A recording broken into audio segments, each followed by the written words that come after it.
Hello, and thank you for joining us for Phong Vu Buffalo versus Flash Wolves, taking place in beautiful Hanoi. Of course, after spending years in the shadow of the LMS, the VCS representatives are looking to prove that Vietnam is the new powerhouse in Southeast Asia. A ton of history between these two regions. Yeah, they certainly are. I mean, a long time ago, they all used to be a part of the GPL, then the LMS separated, and now the VCS is separated, and now VCS, after their most recent performance, they're looking to try and take that spot away from the LMS. You know, many questions around with the departure of players like Maple, Sword Art, and Casa. Could the LMS still compete internationally? Yeah, exactly. The LMS has been on a bit of a decline, and VCS at Worlds in the play-ins there, for the first time ever, took down one of the major regions and actually, knocking them out. So VCS certainly has been challenging. They are definitively the strongest emerging region, and now they are looking to challenge and become one of that big five. And I think a lot of the credit you have to give on this team is over to Pallet, who has been playing so damn well, both throughout the play-in and also on the main stage, particularly against IG. I did think he was showing up very, very well. Oh, yeah. His Galio has been really good for the team, too. I really enjoyed watching his Pyke yesterday. He loves these aggressive supports. His Galio was the thing that we saw the most in the play-ins. And I feel like that he's a player that's just not afraid to get in your face. And I just really want to reinforce how aggressive he was playing against Invictus Gaming yesterday on Pyke. How many players can say that they got to do that, right? He was making some fantastic plays, flashing into the face of Jackie Love. It was beautiful to watch, and I hope we get to see that aggression today, because we did not see it in their second game yesterday. And I feel like how they're going to play is often very indicative when you match it up with a support play. Because we saw Lux, not necessarily the most aggressive playmaker for him. The team slowed down. As the captain of the team, when he's playing the Pyke, when he's playing the Galios, it's plays. But the other big piece of this team for PVB that has been a standout is XuHao. This is a guy that we didn't know what to expect, Meliodas was a guy who had mixed success in the group stage. We're surprised to hear that he got subbed out. Now he comes in, goes toe-to-toe with IG and looks pretty good. But how is he going to face up against a guy like Bugi as we enter Champions Select? Yeah, it's really interesting to see the swap being made. XuHao only playing about 4 games throughout their regular split and playoffs. He didn't play at all in play-ins, so getting subbed in, you're thinking, okay, well, maybe they're giving him a little bit of experience on the international stage. But yet, here he is again on day 2 after a solid performance on day 1. Here we are, ladies and gentlemen, for our second game of the day. Phong Vu Buffalo versus Flash Wolves, Zeros, XuHao, Naul, BigKoro, and Pallet on the blue side, while Hanabi, Bugi, Betty, and ShiauC on the red. Now, what's really interesting about both these teams is they actually share a lot of the same champion pool. Things like the Ryze, the Varus, the Galio, the Kai'Sa, all these picks are really popular for both these teams. Some of the differentials come in things like the Akali. Hanabi has shown a lot of proficiency on it, whereas Naul, while trying to get his hands on it sometimes, doesn't have the same level of impact. Whereas for Zeros, the Jace is something that you really want to avoid giving to him because of how powerful it is, which is why we're seeing that ban come out from the side of the Flash Wolves. Yeah, and Hanabi is a very interesting player for me because he's been a bit of a mixed bag internationally. When you think back to last year's MSI, he had an outstanding performance, notably his Yasuo. He was getting a lot of attention for playing carries and being so dominant. Then Worlds came around and everyone's like, all right, let's go, come on, bring on the carries. And he was playing tanks and not really having that same level of success. He certainly was underperforming both in the summer split in the LMS as well as at Worlds. And here he is once more at MSI, and we're going to get to see what kind of performance he's going to turn in. Well, now he's picked up what we could assume would be an Akali for him, a champion he's played 7 times over the course of the split, where it's only been seen once in the hands of Rather. Now, Rather, of course, a very mechanically proficient player, but not necessarily someone we look at to be very lane dominant. So 2 flex picks now locked in. Have to see who is going to take each of these respective melee champions. Now, I do like the fact that Phong Vu Buffalo were able to get themselves the Rek'Sai, which is a strong early game jungler, which is where I feel XuHao performs the best. The concern is where the fact that you give away both Akali and a Sylas, both very powerful picks. You're expecting the Akali to go into the hands of Hanabi. We already talked about how this is a champion that he likes to play. It's something that he has had a lot of highlight reel plays on already. And I feel like that giving it over to him is always a risk. But fortunately for Phong Vu Buffalo, they then left the Ryze open. The next best big flex pick that actually does very well into both these champions. Look, everybody gets a flex pick, Vedius. Those are the rules. Now you get your priority support, you get your priority jungler, you get a Ryze, you give up 2 flex picks on the opposite side. If this costs them, we're going to have to see. But now, if the Nautilus gets locked in, the mystery of the flex pick will be gone. We will know immediately where this is going to go. Yeah, I mean, it's certainly the case, unless there's going to be something extremely crazy. You know, they're going to flex one of these into the jungle, but I'm not expecting that. You know, you do have a little bit of diversity between these two squads, though. Obviously, they match the support picks, but there is, you know, a jungle to be banned from the side of PVB. I'm expecting them to focus there. On the side of Flash Wolves, they can then focus on some of the solo lane picks that would perhaps be coming out for Naul, as they have already locked in both their solo laners. So that's where I think a lot of the focus will go. Neither team has actually picked up their bot laner. There haven't been too many bans down in that direction, so picks along the lines of Varus, I do think are going to be really high priority. Yeah, I completely agree with you. I think Varus is one of those champions that both AD carries want to get their hands on, but as you mentioned, it seems that solo laners for the side of Flash Wolves, with the Zoe being taken off the board, wouldn't be surprised to maybe see something like a LeBlanc also taken away from the hands of Naul, so that Akali can be in a slightly better position. Maybe even the Vladimir as well, if they are concerned about it, but interestingly, they're actually going to pivot and take the Varus off the board themselves, even though they had the first pick. And when it makes a lot of sense when you look at BigKoro and what he has been successful on, but I do feel like there was the option to take it away. Maybe just looking to give Betty that comfort, or Betty that comfort pick, Ezreal, as we continue in the draft. It would be interesting if they actually, you know, ban the Varus, take the Lucian, and deny the Lucian Braum, as well as kind of one of the answers that you might want to grab that up with, which could perhaps be that Varus, but instead they're going to go to Kalista here. Very interesting. So Kalista has actually always been banned away from the Flash Wolves because it is Betty's most successful champion. Domestically, he is undefeated on the champion. It is something that has shown so much respect towards him, and teams just refuse to let him have it. So the moment I saw the Varus ban, I was thinking, okay, he must be focusing on this direction, and when paired up with a Nautilus, you have a very potent kill lane towards the bottom half. 5 games, 100% win percentage, 11.2 KDA. This man has some insane stats. We're going to have to see if you can replicate it up against BigKoro and the lethal threat of the Braum Lucian lane. These are two very explosive bot lanes. The Aatrox, though, will be the final pick on the side of Phong Buffalo. Yeah, and if you're going to go Zhao here alongside that Nautilus, those ganks are so easy to set up on that bottom side. So much crowd control,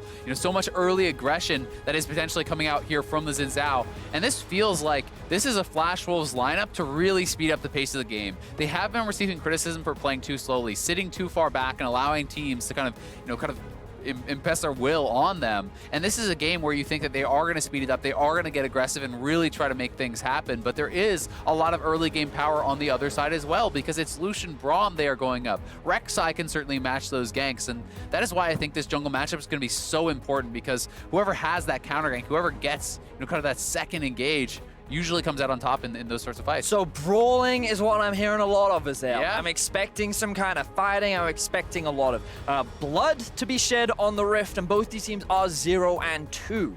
They want to be still making a run for that 4th place spot. They still want to be going to the playoffs, so finding a win here is definitely a very important. And I love that we're seeing potentially the return for PVB to a more aggressive style and the adaptation for Flash Wolves to be willing to match fire with fire. As you said, this first win is so important, not just for the tournament, not just for trying to secure that 4th place spot or make it into the bracket stage, but also for regional pride. Once again, the VCS has been rising. The LMS has been struggling. A lot of things feel like they are on the line in terms of regional pride, regional strength. Who will remain in that 5th place spot by the end of this tournament? I think that is the question that everyone is asking between these two regions. For now, though, have to wonder where the jungler is going to go. What kind of impact will they have on this early game?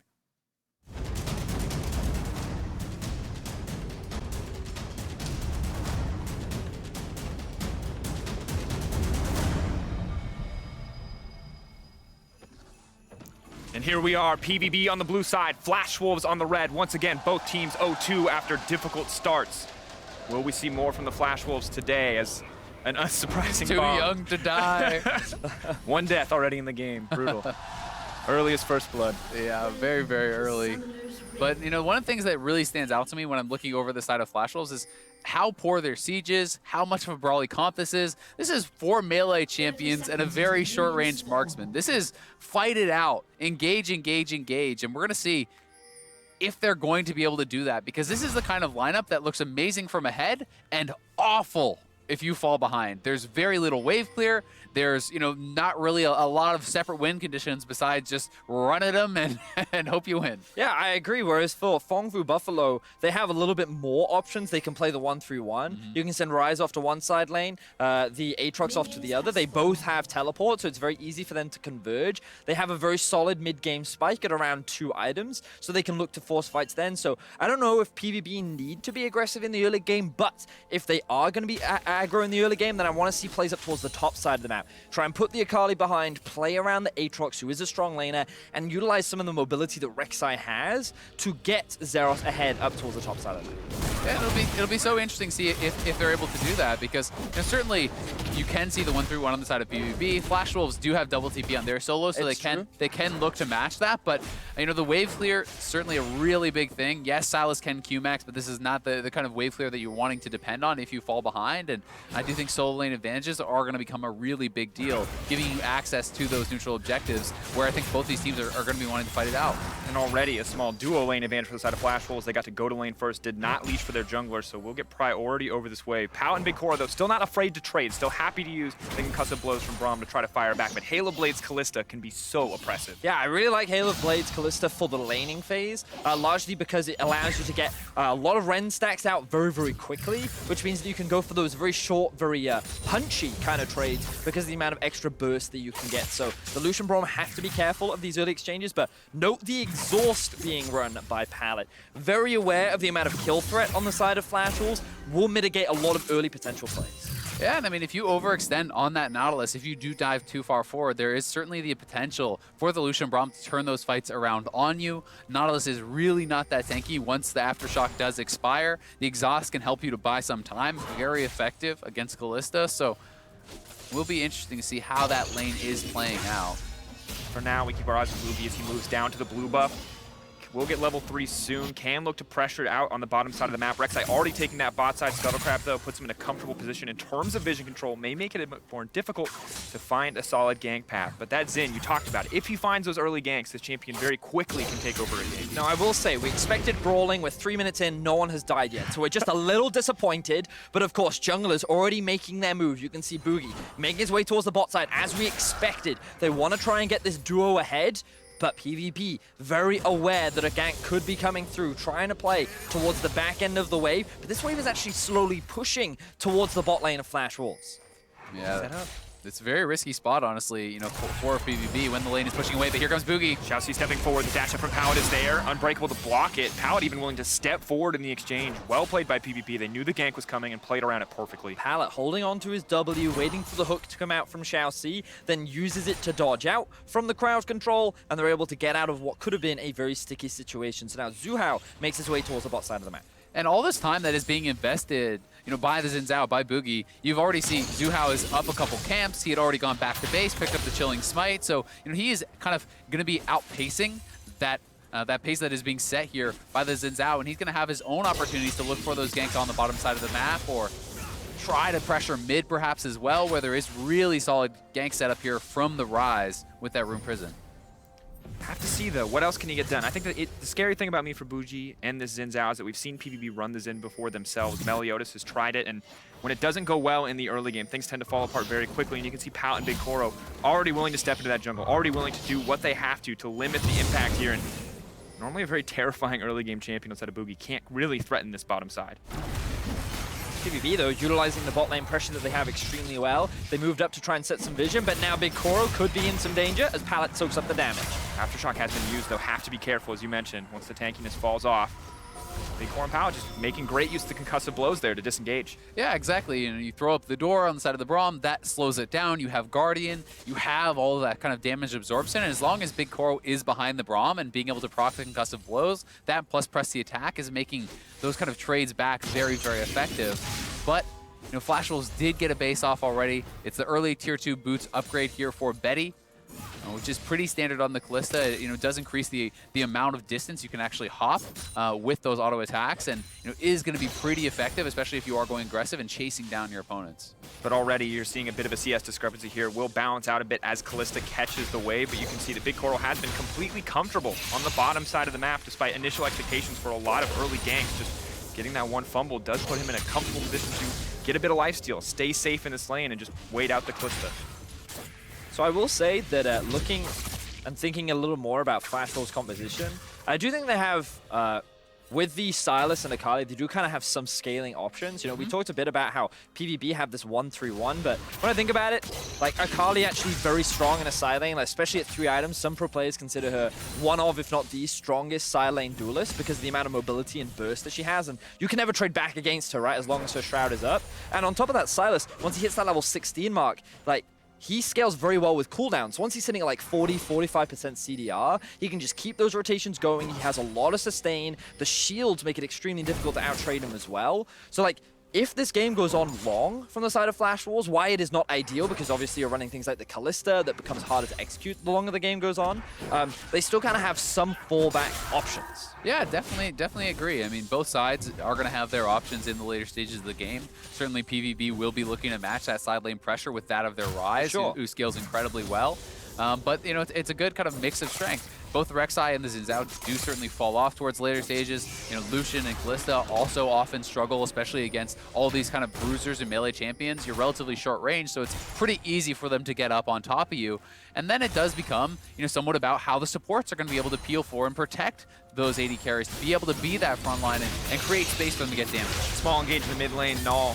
Gonna throw a few skill shots down and try to trade back. If he steps forward, Bugi will most likely just try to come in on this gank, but they're going to stop rather from getting any closer, and both junglers waiting, ready to go in for the 2v2, but neither one going to pull the trigger and force.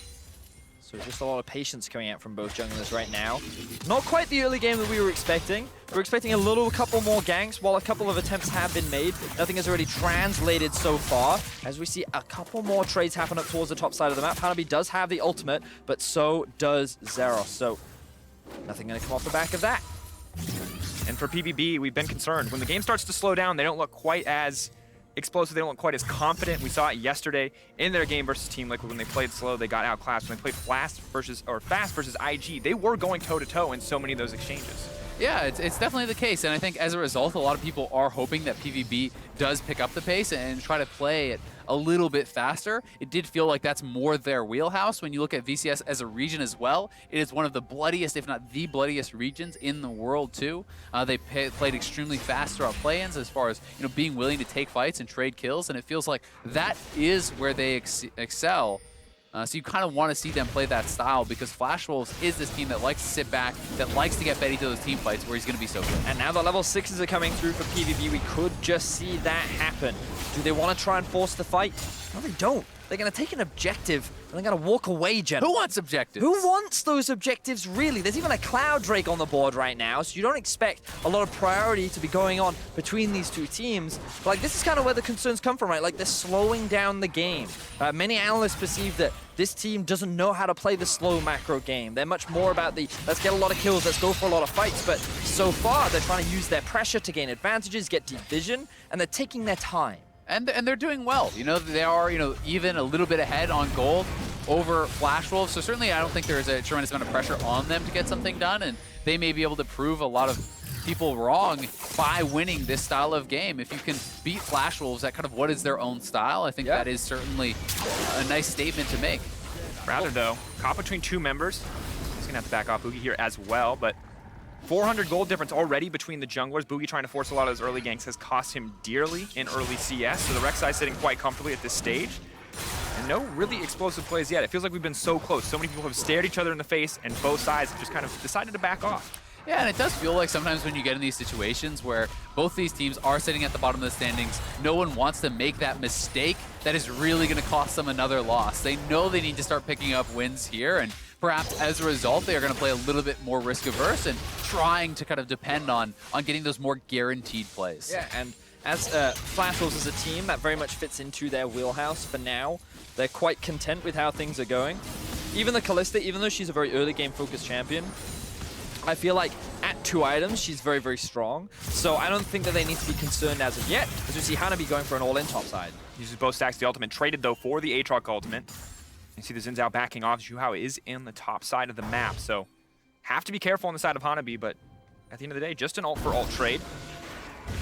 Yeah, and Hanabi's going to be really hard to take down here. Akali is so evasive, and both the Rek'Sai as well as this Aatrox deal physical damage, rush the early Seekers to give you a lot of safety there. But surprise, the bottom lane is on the top side of the map. Pallet is able to land the concussive blows. The knockout comes out. Pallet not able to connect, but it does force Hanabi to backstep. Now visible on the map. The exhaust coming out. One stack going to be there. BigKoro going to use the heal to get closer. 2 taps. Piercingly lit there on the top side. The TP coming in, but it might be too little too late. Rather, has the Rek'Sai ultimate. Could look to extend the play, but don't think it's the right choice. XuHao on the top side as well. And a quick rotation from the Phong Buffalo allow them to find first blood onto Hanabi, who used all of his skills to try and get that shutdown onto Zeros. Because of the trade of ultimates, neither of them was available, which then enabled Pallet to go for the all-in. Now, admittedly, 3 summoner spells were used in getting that kill, so hopefully Phong Buffalo can convert it into a lot of plates so that that wasn't... Pallet. 4 summoner spells were used to try and get that kill up towards the top side of the map. In that play, nobody saw it, but now the speed of the game is starting to ramp up as the Rip Tail has been used on the top side. A few plays picked up by PVB. Of course, the more members here, the stronger the tower will be, but still going to try to cut through it. Those first 3 plays quite easy, and rather just forced to back away in this trade. Yeah, in the meantime, ShiauC and Betty are working away at that turret. They will be the first ones to knock down a turret, grabbing that first brick for themselves, but despite the fact that Hanabi went down, this was not the most clean play here from Flash Rolls. You had to feel like running back into the Shroud with the calling active. He maybe could have just immediately flashed away, had enough health to survive any potential dive. Rather uses the teleport after Hanabi has already gone down instead of early to actually protect him. So there were certainly mistakes to criticize there from Flash Rolls. But either way, it is PVB getting first blood on Lucian, which is going to be really, really nice for them, and trading a tower back on the top side of the map. And Flash Rolls actually secured the first tower blood down towards the bot side of the map, but let's have a look back at how this replay played out. So, Azelle, something you were talking about was Hanabi probably could have just flashed out of the situation. Perhaps he was a little bit afraid of the Braum ult, because notice how it went in the trajectory of his flash positioning. So perhaps he was sitting there anticipating the flash to come out, and then he was afraid of that Braum ulti. Yeah, it's hard to know if he would have been able to get out or not with the Braum ult and the calling still available. Either way, certainly had rather TP'd in a little bit early. You might be able to actually dissuade that dive or punish it. But it is a nice rotation there from BigKoro and Pallet. They have, to me, been the standout players for this PVB squad, and getting that early Blade of the Rune King for BigKoro is going to feel great. And while Pallet and BigKoro did get that first blood towards the top side, Betty and ShiauC secured the first tower blood towards the bot side and got all those plates only shared between 2 people. So a lot of gold is sitting on, right now, the bot lane of the Flash Wolves, so they're feeling pretty comfortable and pretty happy. But while the bot lane's doing well, the top lane is in a difficult spot. Bilgewater, Cutlass, and the Seeker's Arm Guard, not where you want to see your Akali in the early game. Yes, the Seekers make sense, but usually you want that Gutblade, you want that healing so you can be a consistent threat. Now Hanabi forced into defensive itemization very early on, but the good news is his team is starting to put a lot more pressure on the top side. Yeah, and the Gunblade certainly is a little bit delayed, but should be okay. Huge chunk of damage there. XuHao definitely going to try to find the kill here, but the body block on the Prey Seeker will stop anything from going down. ShiauC now Zero stepping forward. That's going to be Betty taken out. Huge damage coming in from the Aatrox. The Zhao just deleted. Now going to walk forward. The point and click. The double kill coming through, though. In the meantime, on the bottom side, we have to get the replay on that one, but it's kills across the map. And this is what we were waiting for. Blood finally spills between the 2 teams as kills drop top and kills drop bot. Somehow, BigKoro was able to find a kill onto Hanabi, which had to be picked back up by Rather. While all that was going on, Zeros was committed to defending that top tower. He burnt the ultimate, he burnt the flash, he finds the execution onto Betty, and then it's just a matter of cleanup for the duo of XuHao and Zeros. Rather now running to the mid lane, looking for the 1v1 exchange with Naul, but a lot of sustained damage coming in from Naul, already looking quite terrifying with just the Archangel staff. Yeah, certainly sitting in a good position already. I think you are starting to see some of this additional farm, this additional power on the Rek'Sai really paying dividends. Zero starting this off very, very well, landing the Infernal Chains on Betty. He is not able to flash out before getting pulled back in, and then Zero simply flashes in on top of Betty, finishing him off, and Bugi just getting crushed through there by XuHao. ShiauC, a nice flash over the wall to escape. But 2 quick kills there, and then down on the bottom side, Pallet and BigKoro look for a dive. Yeah, so it wasn't actually the 1v1. I definitely misread the situation. It was a 2 versus 1. Hanabi with the level 10 using the Shroud, but it then just about runs out, and that's when PVB used this opportunity to set up the play. They have the Braum ultimate available. They chain CC the Akali, easily done. But what they don't realize is that Rather is making his way down, and he has more than enough damage to get the cleanup kills. Protobelt and the passive just instantly deleted. Of course, not what you want to see. We know what it looks like when a Sylas takes over the game. The good news is there's not quite as many terrifying ults on the side of PVB for him to take away, but still a difficult position to be sure. Yeah, it definitely is. Rather going to be the nice beneficiary of those 2 kills, and is at a pretty strong point in the game.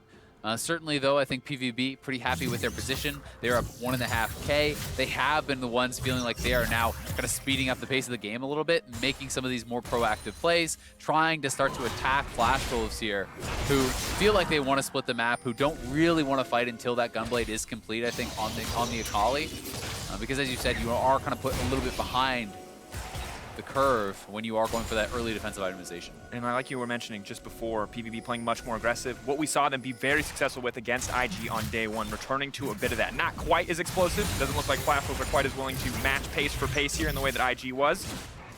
But PVB taking control, using that lane pressure, setting up for this Infernal on the bottom side that is just now spawning. The question is, will Flash Wolves try and take the fight? Well, we can see that PVB do have priority bot, and they just cleared out the wave mid, so they have all 5 members here and in full control. A fight here could be risky. TP coming in, Betty immediately going to get targeted out. They know how good his Kalista is. It's not going to get the chance to push a single button. The fight quickly going into Flash Wolves with Hanabi, trying to find the execution on the backside, rather in the midst of everybody. A lot of AoE damage in the Sylas because he heal up not enough to survive there in the midst of 5 on the side of PVB.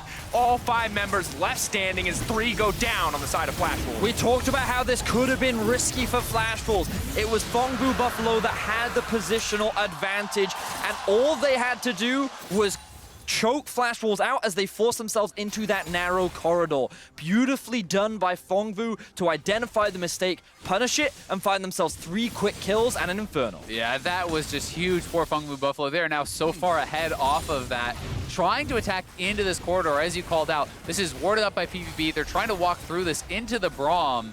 They're going to get CC'd up, AoE'd out by both Zeros and Pallet. So much damage coming through here. Even Naul able to start kind of cleaving through this team. Rather with a pretty nice flank, and the stolen Lucian ultimate does get a good amount of damage out. He's able to get a lot of AoE out in the middle of the team, but they've already lost the fight. And the thing you got to remember is that neither team has a true front line, which means that outside of the supports, it's surprisingly easy to dive onto the back line, which means that a lot of responsibility goes onto like the Braum and the Nautilus to actually keep the AD carry alive. But unfortunately, when you do that and you just walk into that funnel point, it's very easy for Zeros to just say, well, okay, I'll just dive onto your back line, and what do I have to be afraid of? And the moment he's on there, the rest of the team is very quick to follow. Yeah, I definitely agree. It just felt like a little bit of an over kind of exertion there from Flash Wolves. It felt like they were a little bit desperate on the play. You know, you don't need to kind of really force for that.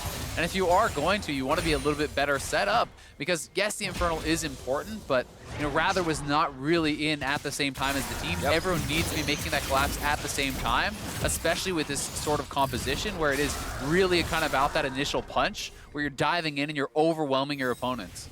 And now we can see that PVB are very comfortably in the lead. So Flash Wolves want to find an opportunity. They're going to have to play on the back foot for at least the next few minutes here. PVB leads across the board. The Lucian now ahead of the Kalista, something we did not expect to be saying when you saw Betty's Kalista locked in, but it has been a difficult game. While he may be able to fight the Lucian toe-to-toe, the Aatrox has had his number across all these fights. I remember how we talked a lot about these compositions where they're actually very similar, 2 very strong side lanes, both scale pretty well. So a team that has the early advantage can then snowball very quickly because the enemy solo laners cannot match the power that your solo laners have been able to build up. Yeah, and you kind of just get stuck under your turret. There's not a lot of really good safe wave clear. Yes, you know, Sylas and Akali can wave clear, but you're putting yourself in a very dangerous position to actually move forward and do so, especially when there's a tremendous amount of CC on the other side. So it is for Flash Wolves kind of this difficult situation now where they are up against it. Immediately going to force the stolen Aatrox ultimate out of Rather. He will back off, but this does mean the bot lane tower can be taken out. XuHao will grab the solo gold there, it looks like. And we'll retreat there, rather half of it going over to Ryze, and things just looking very good, very comfortable for PVB now that they have this 4K lead. Yeah, it certainly is, and this is a really big deal for PVB and the VCS region as well. Let's not forget Worlds last year. It was PVB that took down Flash Wolves that then forced them into the tiebreaker against G2 that ultimately cost them a spot moving on to the quarterfinals at Worlds. And for a long time, the VCS have wanted to establish themselves as one of the major regions. And while they are quite confidently in that 6th place spot, consistently beating out many of the other emerging regions, they really wanted to break into that top 5 position. And a big win against Flash Wolves today could begin that discussion. And a kill on Hanabi potentially to kick it off. Hanabi needs to find a way out of this fight, but he runs face first into Naul. Just Barely going to miss on the ultimate there. Call using the second dash to escape. Feels like Naul was caught a bit off guard that's the route Hanabi chose to escape. Yeah, Pallet not quite able to connect, but still, it is PVB making these collapses on the side lanes. They're trying to extend their vision forward a little bit, trying to start, getting control on their opponent's side of the jungle and kind of using this to try to collapse to a side lane, push that solo laner back, assault the turret, and that's what they did a couple times on the bottom side to knock down one. Now looking like they are trying to head over towards this blue buff, but Flash Wolves are lying in wait. Bugi has to be careful. Rather just going to have to back off. We'll be able to steal away the Rek'Sai ultimate, but we'll have to give up the blue buff. Another one donated over to Naul. And check in on the advantages between lanes. You can see, a bit of a catch-up here coming from Zhao. Has been able to grab over some of that jungle XP, but the Lucian's just getting further and further ahead. In top lane, the Aatrox still quite comfortable in the 1v1 matchup. I mean, my biggest concern now for Flash Wolves is that their comp is very squishy. So while a lot of core itemization has come out with things like the Gunblade, the 2 items for Kalista, yes, this is very good. The fact is they have to work through 2 health bars on Aatrox, and they have to get through a Braum, which provides a lot of defensive utility. So I think they need to look for picks like this before they can really start trying for any fights later on. And not quite enough burst damage to threaten rather there, but BigKoro may be able to change that as he steps forward. And just the defensive utility you mentioned from Braum. Concussive blows onto assassins just cuts them down across team fights. Yeah, that chunk at least will send Zero's back, but this is another Infernal spawning, and it does feel like PVB are the ones establishing control over this Dragon area. We saw what happened last time when Flash Wolves tried to kind of push forward through the Braum and through a lot of these PV members to take the fight. And they're looking like they want to have it one more time, but Lucian and Aatrox are not actually with the team right now to punish as they walk in. Yeah, and props to Phong Buffalo. Notice how on the minimap they're keeping pushed up both the mid lane and the bot lane, which makes it very difficult for the Flash Wolves to actually get into a position to contest. Now Naul gonna face check rather. Walking to the 1v1, have to respect the Rek'Sai ultimate, but so much shielding already coming in from the Ryze. Not afraid whatsoever. Zero's now gonna be on the hunt here. Hanabi waiting around. The Ryze is gonna come in as well.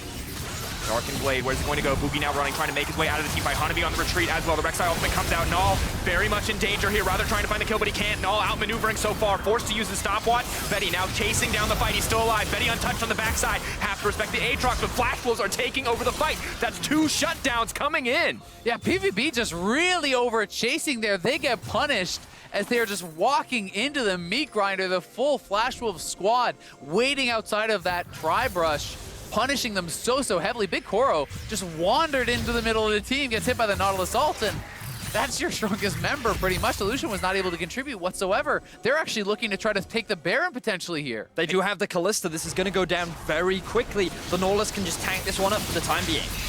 Things going down. Aatrox just going to back off. Lucian potentially going to look to contest, but for now, Flash Wolves completely uncontested. The Kalista going to make this so incredibly easy, but the TP is coming in. Flash Wolves maybe looking to pick off members, maybe willing to commit to the full fight, but I don't know if they have enough time to make it into this pit. 3K and dropping the Baron should go to Flash Wolves. Can he find the Miracle Stealer? No, Zhao is going to take it down. The fight breaks out, but PvE are on the back foot, rather in trouble, but has the Aatrox ultimate available. With the Resurrection coming out, ShiauC trying to make his way out to safety, but Betty now in trouble. Rek'Sai goes under, comes out, Betty goes down. Bugi next on the menu. Flash Wolves are falling apart in the fight. The contest from PvP may just save the day. 2 members walking away with the Baron. 2 back-to-back fights where Flash Wolves take the first one, and while PvP take the second, they end up losing the Baron. So, Azale, let's just focus in on what you were talking about, how Phong just over-chased. They just kind of ran through this choke point, over-committing onto Radha, and just keep your eyes on the positioning of Betty. He's going to come in through the top side of the lane, completely unthreatened, and freely building up stack after stack after stack. And he's just going to melt through this Phong lineup. And look at BigKoro here. He's just kind of wandering through the team, almost trying to retreat down through the lane. He wanders out of the tri-brush into the lane, immediately gets ulted, has to stopwatch, then just flash back to where he came from. Certainly misplaying the fight, and while the Baron does get secured, PVB have respawned and do rejoin the fight. And here we can see again, Betty continues to be untouched. Zhao finally dives onto the backline and does shut him down, but the damage has already been done. The Baron has been secured, and they walk away with 2 members. And now, when it was a game that was so heavily favored for Phong Buffalo, a game where they were in vast control for the majority of it, they've now just thrown it away off of a very simple mistake. Yeah, I mean, still though, getting the 4 kills, the Dragon, the double Infernal advantage, they are still, 3-4K ahead in this game. So I do still think they are in a good position, but definitely you know, the Baron is one of the win conditions that PVB would have wanted to try to help close this one out, because likewise, they also don't have incredible sieging, and you are more reliant on things like the Baron buff to be able to really crack the base. I think for Phong fans, the concerns start to come in the same way that they did in the Team Liquid series, you know, where they built up these leads, and then they would make these foolish mistakes that just gave away their advantages. And against a team like the Flash Wolves, you can't make those mistakes. So hopefully moving forward, you're right, that mistake will not cost them the game. They're still in a great position and they can still win, but they can't afford to keep doing this, otherwise the Flash Wolves will come back. And so much comes down to execution, because we saw in the Baron fight damage graphic how much XeRoS was able to do when the members are grouped up like that. The meat grinder of the Aatrox alone is such a huge threat to the squishier members of this team, so execution feels like it gets more and more crucial as we get later. And yes, Akali has the damage threat, but if she gets caught out very quickly, can just get eliminated in the fight. We've also seen what a Sylas can do when his items start to come through. Caps had a pop-off performance last game, and now he's sitting at 3-1 and 3 on rather Sylas, with the Zhonya's about to be completed, that level 16 mark about to come through, where you can start stealing multiple ultimates. Imagine the Braum ultimate into the Lucian ultimate, then ending the fight with the XeRoS ultimate. Like, there's so much utility in this ultimate from Sylas that these fights become a lot harder to play out. And a reminder that both these teams are 0-2 right now. That yes, they're fighting each other, that yes, it is the LMS versus the BCS, but it is also MSI, and rising up in these standings is crucial. An 0-3 start is an absolutely brutal way to start the group stage. Yeah, you really do want to start picking up these wins, try to claw your way back up those standings if you want to kind of be able to challenge for that top 4 and make it to Taipei for that knockout stage. And the importance as well, PVB playing on their home soil, and Flash Wolves, if they are able to make it to Taipei, would get the chance to play in front of their home crowd. So massive, massive for both of these guys. Now, we can see the Dragon being set up for once again. A lot of action has been happening around these objectives, but before it, PVB are looking for a pick. Hanabi, a lot of tools to make it out to safety. XeRoS chasing forward, but just a bit of damage laid down. Only gets the one sweet spot. Again, though, it is PVB, kind of first ones to the scene, and they are going to look to turn. Looking for the engage. Massive Braum ultimate. Lucian locked up in the backside, but immediately the coin's going to come out. Not going to connect on the Bugi, though. Able to block a little bit of the damage, but Pallet and Koro in the midst of the team. Betty, no chance left to survive. Desperate to make it out of this one. Koro going to take him down. Double kill for the Lucian, but he's caught in the meat grinder here. XeRoS, though, going to look to fire back to stolen. Sylas ultimate may not be enough to keep Rather alive. XeRoS, though, desperate on the chase. The Akali invisible for now. ShiauC going to be the sacrificial Nautilus here in the exchange. XeRoS chasing forward, but at the end of the day, just going to be a 2-for-3 exchange. Yeah, well, it is the two PVB solo laners standing strong. They actually can't finish off a lot of these kills. They will now start up the Dragon, though, and should be able to grab it. So pretty even trade across the board. Plus 1 kill for Flash Wolves, but it will be the Dragon going the way of PVB. And it's such a crazy fight as well, because at the beginning of the game, something we talked a lot about was both teams have strong solo laners that are going to scale up to be strong split pushers, but neither of these teams want to do that. They just want to 5v5. And so you end up in this choke point where it's all about who can deal the most damage. And the thing is, Rather's in the thick of things, but he's just sustaining so much damage. Remember, he's picking up all these ultimates. He has the Aatrox to get the revive, but Naul is left untouched. So it's just a matter of the damage dealers diving onto the AD carries, trying to shut them down. These solo laners coming up big, and Hanabi buying time. XeRoS buying time. Naul buying time, and then ultimately they bought too much time, and no one ends up killing anyone. You see across the fight, the Ryze only continues to get more and more terrifying. Naul's had some monster performances across the play-in stage. This might be his first in the group stage where he really does get to pop off. The Ryze, I think if you don't get the perfect setup, this champion is just horrifying to play against. It's not even an ult that Sylas can steal to really match him. Yeah, I mean, especially when you're looking over at a squad that is 4 melee champions, they are going to be stacked up, and what he just did to that wave, he can look to do to a team fight. You want to be AoEing through that. Lucian, who has been the big target now for Flash Wolves, has a GA. That is going to make him much more difficult to take down. XuHao has just finished his GA as well, so now you have to deal with triple revive when you're counting the Aatrox ultimate in as well. You're looking at this extremely strong Ryze here too, and it does become very difficult, but critically Rather has hit level 16 and can start to get multiple ults out. Bugi trying to fish for the fight. The TP has been forced out. If Flash will back away here, it will just be a good advantage to pick that one up uncontested. TP being used, a solid start, but Flash Wolves may continue to fish for the fight. ShiauC throws out the hook, will not connect. Yeah, I mean, a neutral objective is up. It's time to group and fight. We've seen so far this game. Baron's on the map. Let's go, boys. Why are we even running teleports? We don't need them. Oh, right, it's just to get back to the Baron faster. Yeah, of course. When they die and respawn, they want to TP in. ShiauC, though, has to be careful. Go. Arrows throwing down a bit of damage over the wall, trying to hook out to safety. Will get pulled out by Betty there.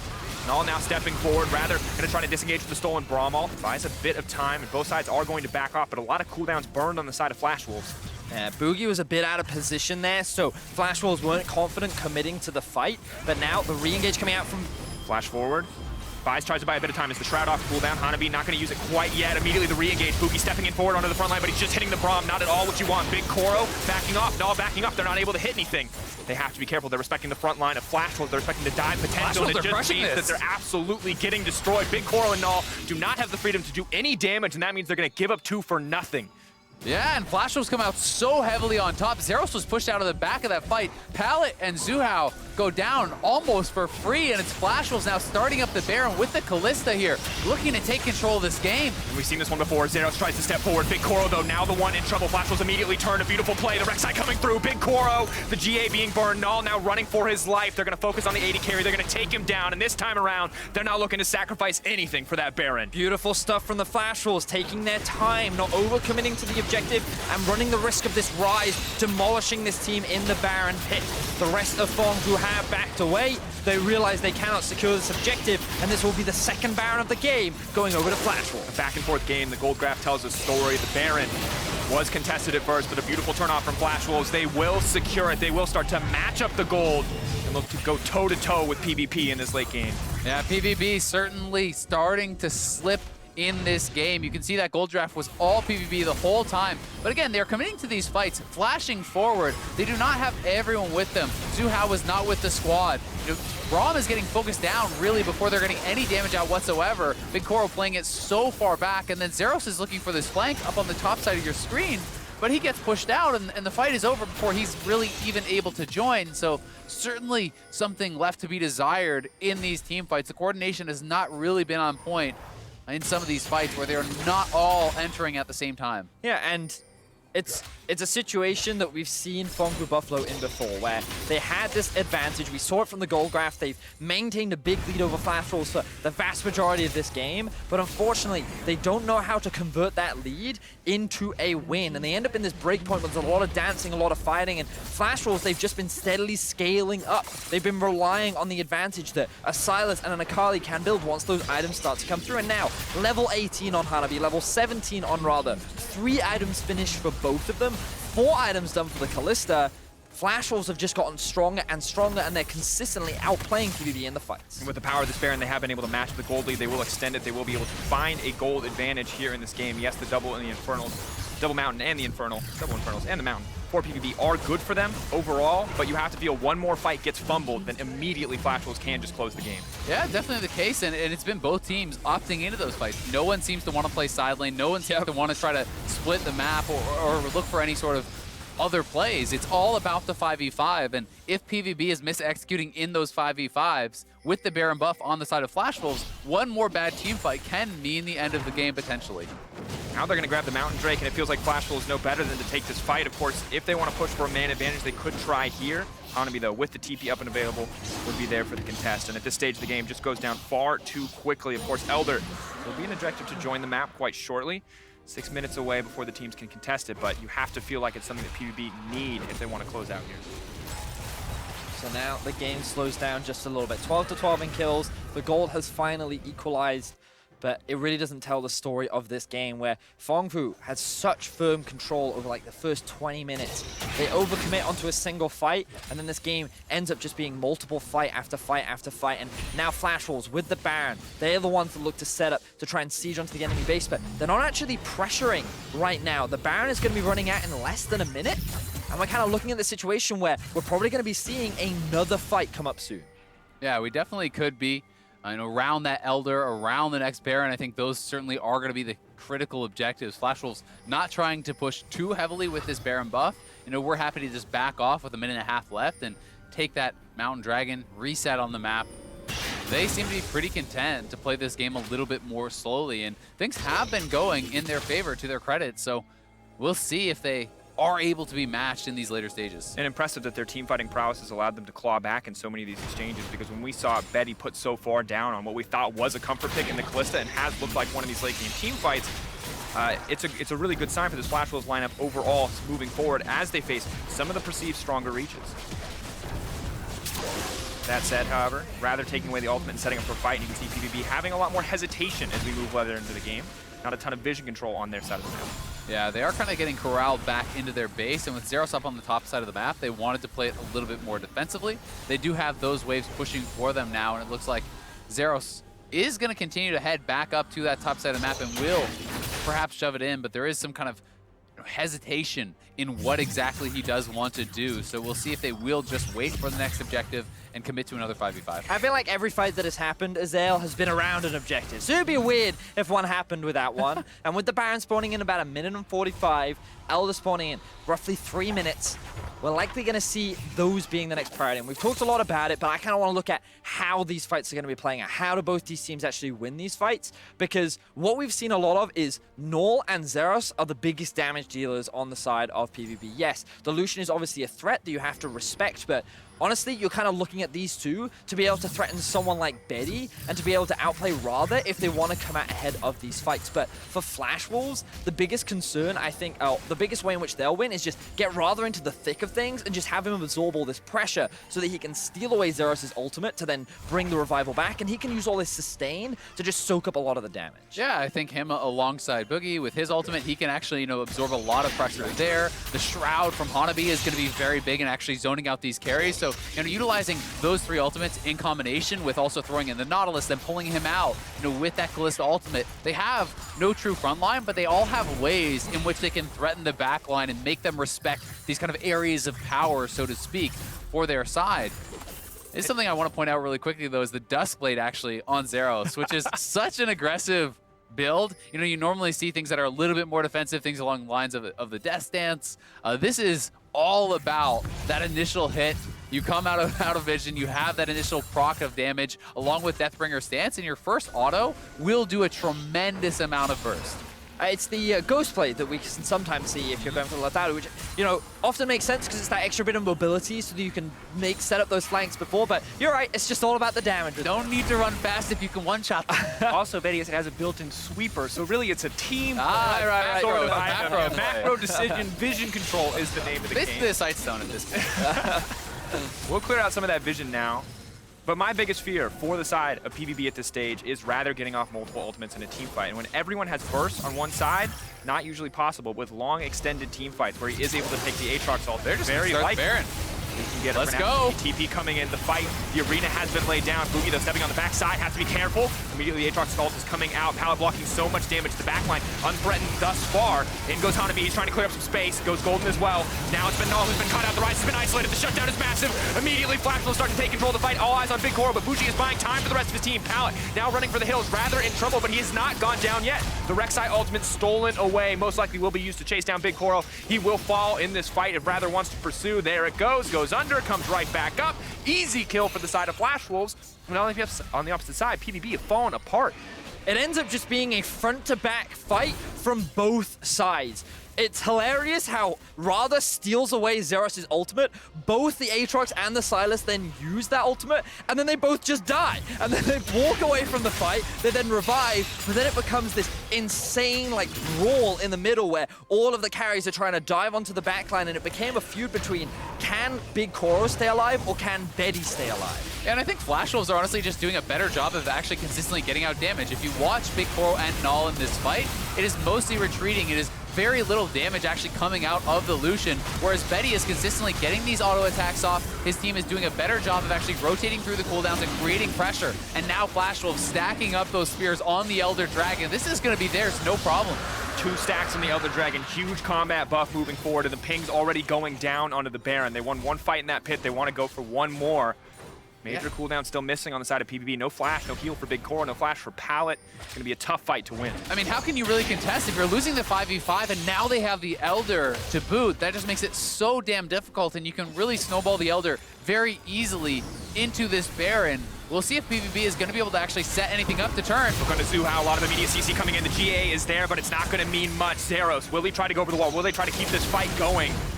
Going to be the pick onto the jungler. Flash Wolves move right back into that pit. And with the jungler gone, the risk of a smite steal has diminished as well. So PvB are just forced to play on the defensive. They're going to have to hold the line against an Elder Dragon, Baron empowered Flash Wolves who have managed to claw their way back into the game.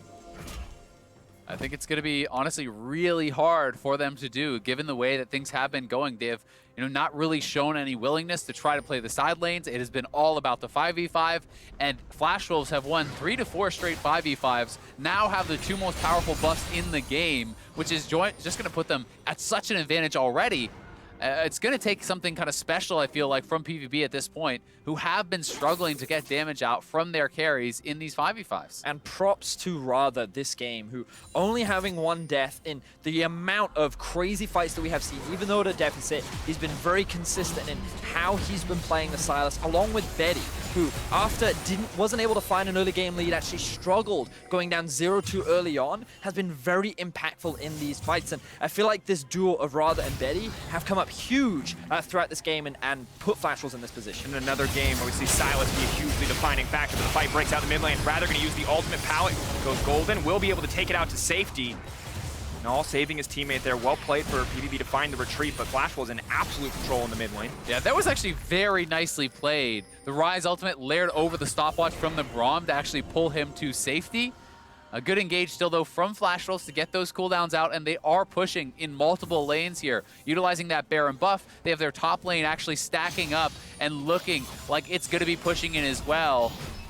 The jaws are kind of closing in here, it feels like, on PVB.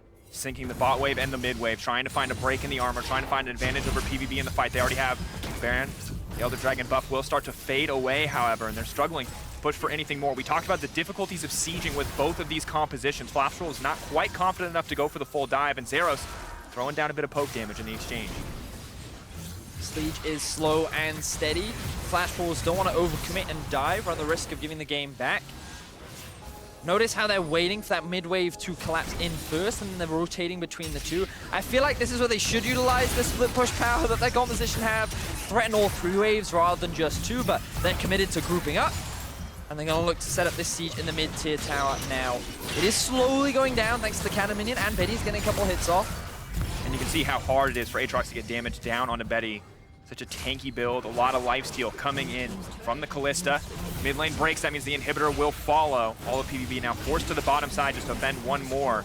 But breaking open that single inhibitor is going to give Flash Wolves a very large standing advantage for the next 5 minutes. Yeah, and it gives Flash Wolves the ability to threaten a flank. You can have Rather kind of escorting in this wave in the middle lane and threatening to come from behind and actually assault those back lines from the side of PVB. But Flash Wolves now with a Baron cannon here, that turret already very, very low. It feels like PVB may have to make the call to go for some sort of a move, but I think Flash Wolves are just going to wait for the mid lane super minions to come in, for someone to respond to that from PVB, and then look to make a move.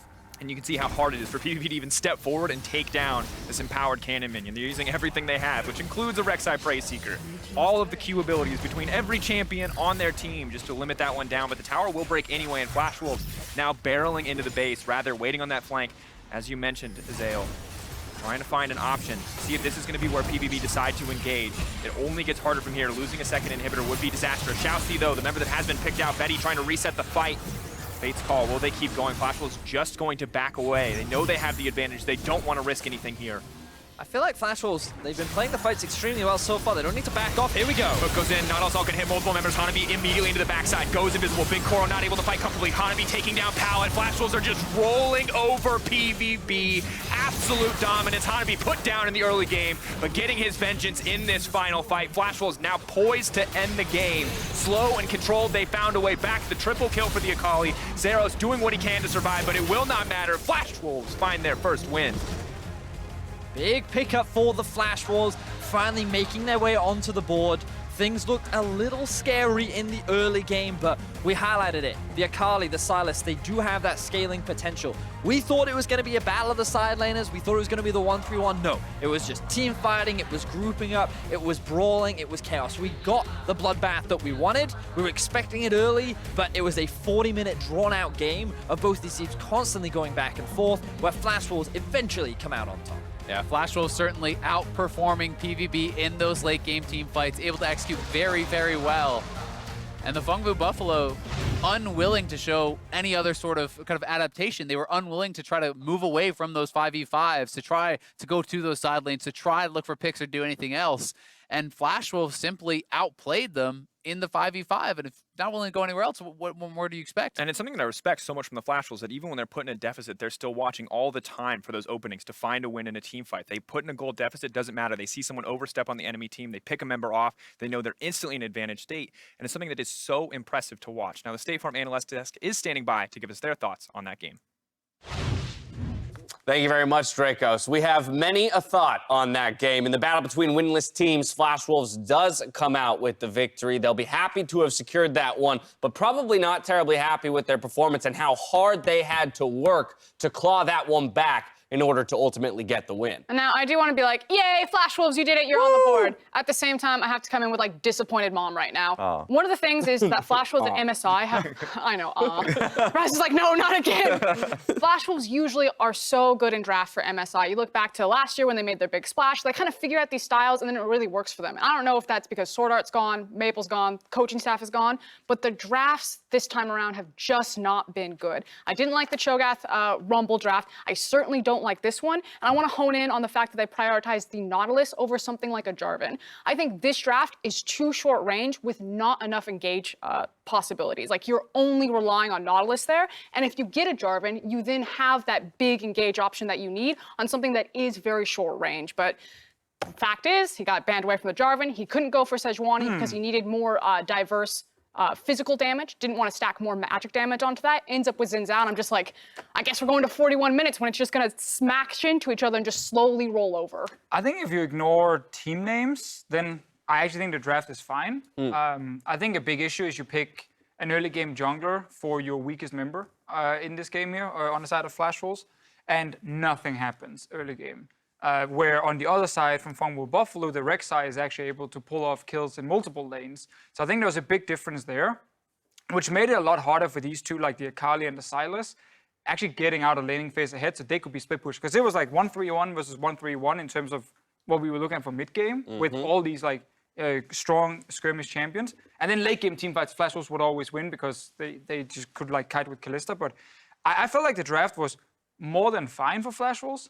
I'm just looking at the play in the early game. I will say this, specifically focusing on the bottom lane, BigKoro and Palette played incredibly safe, recognizing that Nautilus and Zhao was going to be coming for them. We've seen that play so many times globally, and they recognized it to play so close to their turret that the Xin Zhao was sitting in the tri-bush for quite some time. He's like, okay, I finally came for the gank. It didn't work. I have to look elsewhere. Mid lane was only a priority for him there.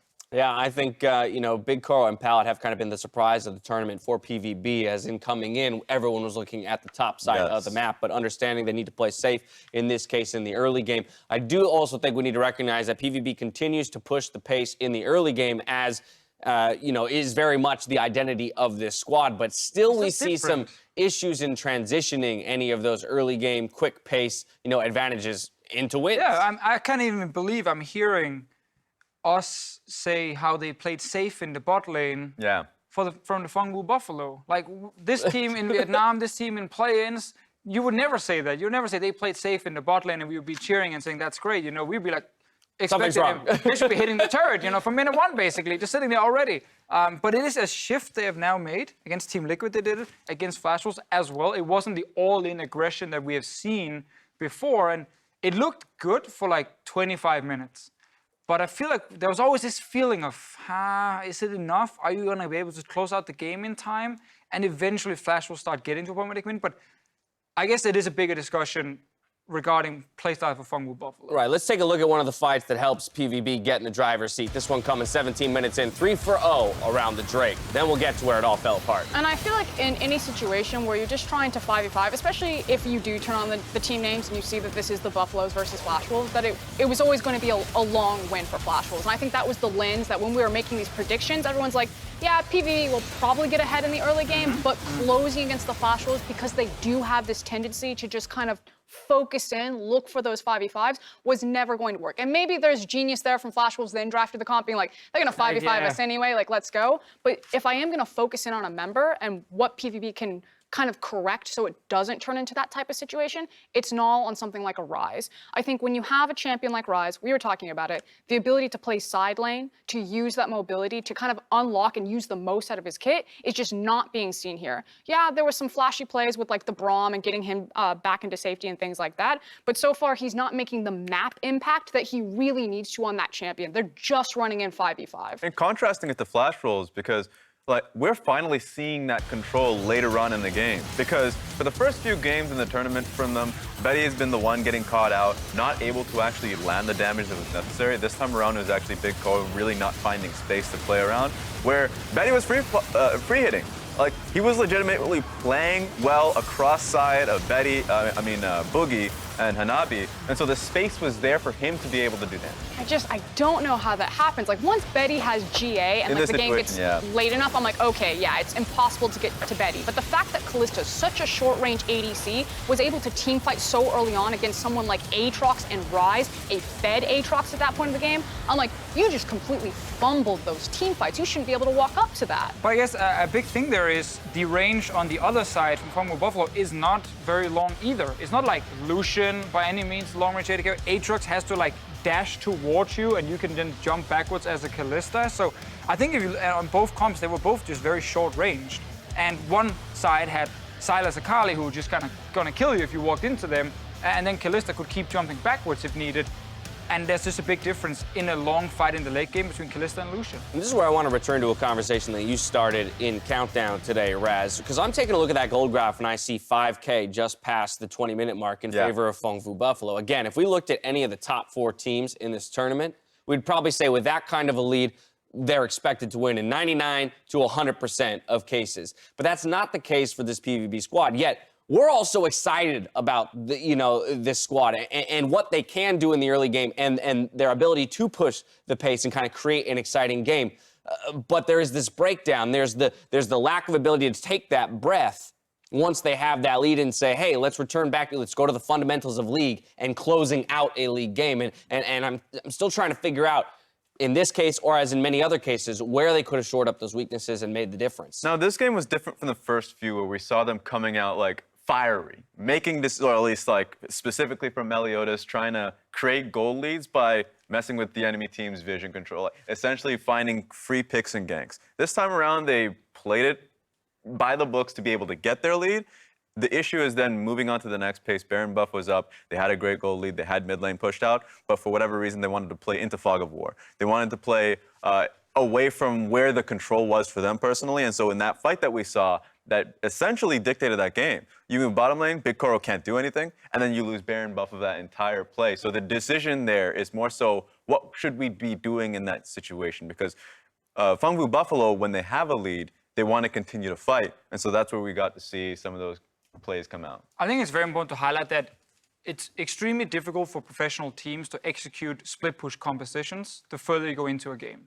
There's so much that goes into the setup. You know, you can't overextend as a single member. You will get caught out. Enemy team gets into a position to engage on your team, and you're forced to run, from your side lane in to join the team fight, unless you can maybe trade for an inhib. And there's a lot of things that's really hard to set up. So often in tournaments as a team, you have to sit down and say, okay, what's our strength? What's our weakness? How do we band-aid the weaknesses as much as possible so that we can actually win some games right now? Because you don't have a lot of time to change. You can't just ask for 3 more days of scrims before you play again.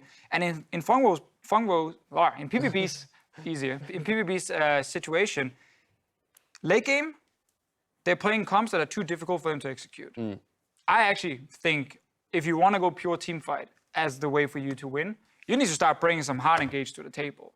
You need to start bringing some champions that can, like, let's say, Nocturne Galio, let's do Orin, like these kind of things where you can really hard force on enemy backlines, because you're not going to win games by being a split pushing team when you just don't have the fundamentals to do it. So either you go all in early game and you try and just crush them as fast as possible, or you build really big engaged teamfight comps.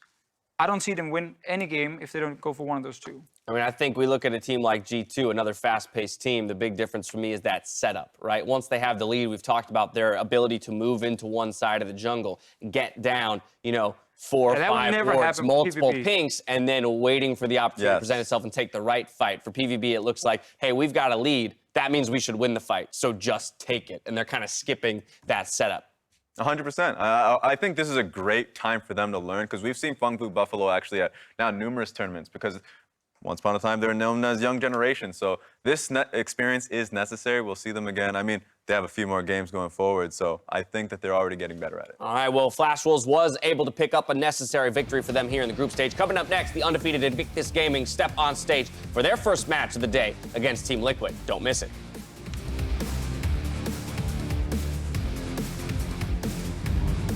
ShiauC now Zero stepping forward. That's going to be Betty taken out. Huge damage coming in from the Aatrox. The Zhao just deleted. Now going to walk forward. The point and click. The double kill coming through, though. In the meantime, on the bottom side, PVB are on the back foot, rather in trouble, but has the Aatrox ultimate available. With the Resurrection coming out. ShiauC trying to make his way out to safety, but Betty now in trouble. Rek'Sai goes under, comes out. Betty goes down. Bugi next on the menu. Pallet and Koro in the midst of the team. Betty, no chance left to survive. Desperate to make it out of this one. Koro going to take him down. Double kill for the Lucian, but he's caught in the meat grinder here. Now it's been Naul who's been caught out. The Ryze has been isolated. The shutdown is massive. Immediately, Flash will start to take control of the fight. All eyes on BigKoro, but Bugi is buying time for the rest of his team. Pallet now running for the hills, rather in trouble, but he has not gone down yet. The triple kill for the Akali. Zero's doing what he can to survive, but it will not matter. Flash Wolves find their first win.